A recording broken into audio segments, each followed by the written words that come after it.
शहर के कॉलेज में पढ़ने वाला अमित छुट्टियों में अपने गांव आया तो उसकी माँ बोली मेरी सहेली चंदा आई थी वह और उसकी बेटी रंभा तुझे बहुत याद कर रही थी। वह कह गई है कि तू जब गांव आए तो उनसे मिलने उनके गांव आ जाए क्योंकि रंभा अब तेरे साथ रहकर अपनी पढ़ाई पूरी करेगी। ये सुनकर दूसरे दिन ही अमित अपनी माँ की सहेली चंदा से मिलने उनके गांव चला गया। जब अमित वहां पहुंचा तो चंदा और उनके घर के सभी लोग खेतों पर गए हुए थे। घर पर रंभा अकेली थी। अमित को देखकर वह बहुत खुश हुई। रंभा बेहद खूबसूरत थी। उसने जब शहर में रहकर अपनी पढ़ाई करने की बात कही तो अमित उससे बोला तुम मेरे साथ रहकर शहर में पढ़ाई करोगी तो वहाँ पर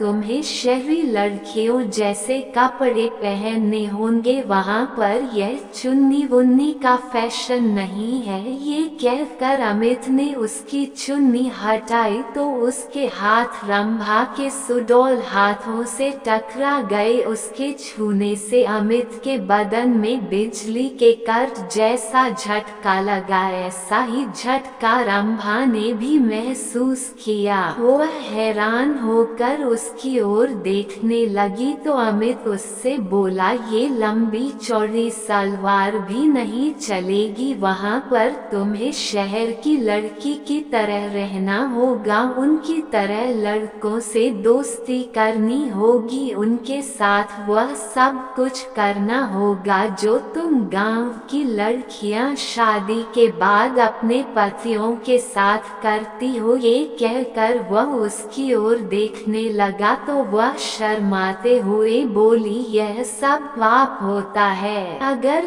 तुम इस पाप पुण्य के चक्कर में फंस कर यह सब नहीं कर सकोगी तो अपने इस गांव में ही चौका चूल्हे के कामों को करते हुए अपनी जिंदगी बिता दोगी। कहकर वह उसकी ओर देखते हुए बोला तुम खूबसूरत हो। शहर में पढ़ाई करके जिंदगी के मजे लेना। इसके बाद अमित उसके नाजुक अंगों को बार बार छूने लगा। उसके हाथों की छुअन से रंभा के तन बदन में बिजली का झटका सा लग रहा था। वह जोश में आने लगी थी। रंभा के माँ बाप खेतों से शाम को ही घर आते थे इसलिए उन्हें किसी के आने का डर भी नहीं था।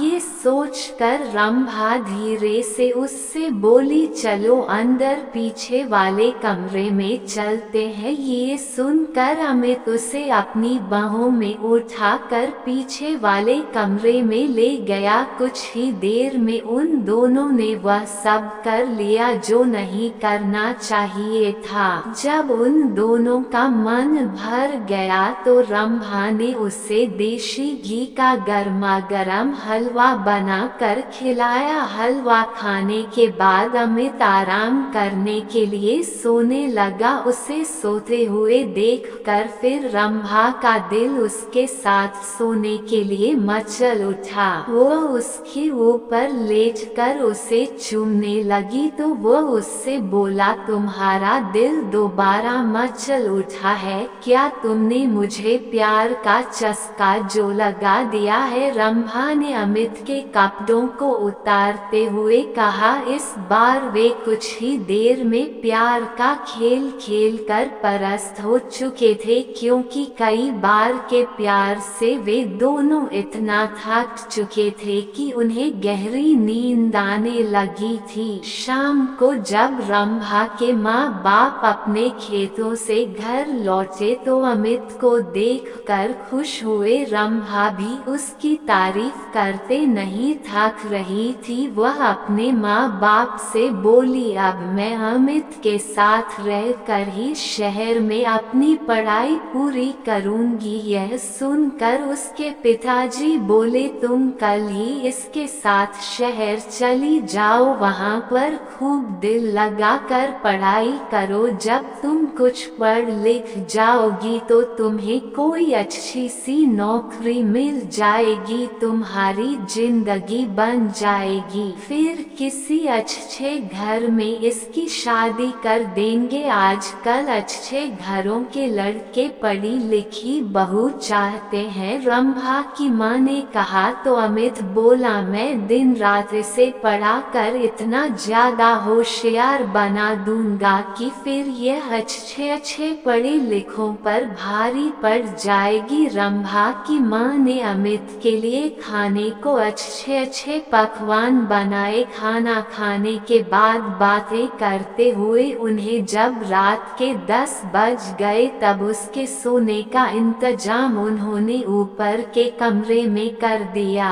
जब अमित सोने के लिए कमरे में जाने लगा तो चंदा रंभा से बोली, कमरे में 2 पलंग हैं, तुम भी वहीं सो जाना। वहाँ पर अमित से बातें करके शहर के रहन सहन और अपनी पढ़ाई लिखाई के बारे में अच्छी तरह पूछ लेना। ये सुनकर रंभा मुस्कुराते हुए बोली, जब से अमित घर पर आया है तब से मैं उससे खूब जानकारी ले चुकी हूँ। पहले मैं एकदम अनाड़ी थी, लेकिन अब मुझे इतना होशियार कर दिया है कि मैं अब सब कुछ जान चुकी हूँ कि असली जिंदगी क्या होती है। ये सुनकर चंदा खुशी से मुस्कुरा उठी। वे दोनों ऊपर वाले कमरे में सोने चले गए। कमरे में जाते ही वे दोनों एक दूसरे पर टूट पड़े। शहर में आकर अमित ने रंभा के लिए नए फैशन के कपड़े खरीद दिए, जिन्हें पहनकर वह एकदम फिल्म हीरोइन जैसी लगने लगी। अमित ने